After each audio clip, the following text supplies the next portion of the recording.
ഓട്ടൻതുള്ളൽ school കലോത്സവത്തിലെ ഒരു പ്രധാന ഇനമാണ്. എന്നാൽ തുള്ളലിന്റെ ചരിത്രവും പശ്ചാത്തലവുമെല്ലാം വേഷമിടുന്ന കുട്ടികൾക്ക് ധാരണയുണ്ടോ? ആശാനും എം.എൽ.എയും പറയുന്നത് കേൾക്കാം.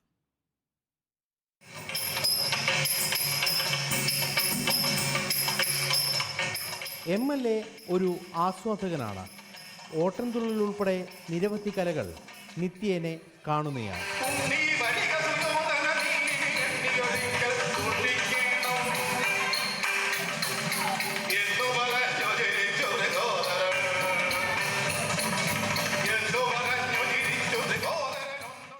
കോലമെഴുതി കാത്തിരിപ്പാണ്.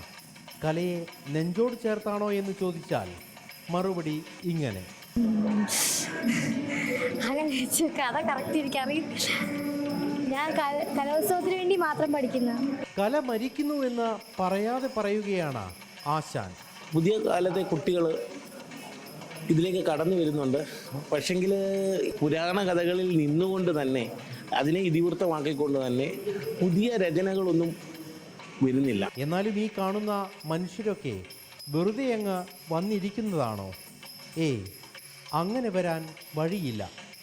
എം.എൽ.എ പറയും ബാക്കി. നമ്മളിപ്പോൾ ഷോലെ സിനിമ എത്ര തവണ കണ്ടിട്ടുണ്ട്, ഹിന്ദി അല്ലേ? പക്ഷെ നമുക്ക് ഹിന്ദി അറിഞ്ഞുകൂടാത്തവരും അതൊക്കെ പലതവണ കണ്ടിട്ടുണ്ട്. അപ്പോൾ അങ്ങനെയാണ് കാര്യങ്ങൾ. കലോത്സവ വേദിയല്ലേ, നമ്മുടെ പിള്ളേരല്ലേ, വളർന്നു വരട്ടെ എന്ന് അത്രമാത്രം. റിപ്പോർട്ടർ, കൊല്ലം.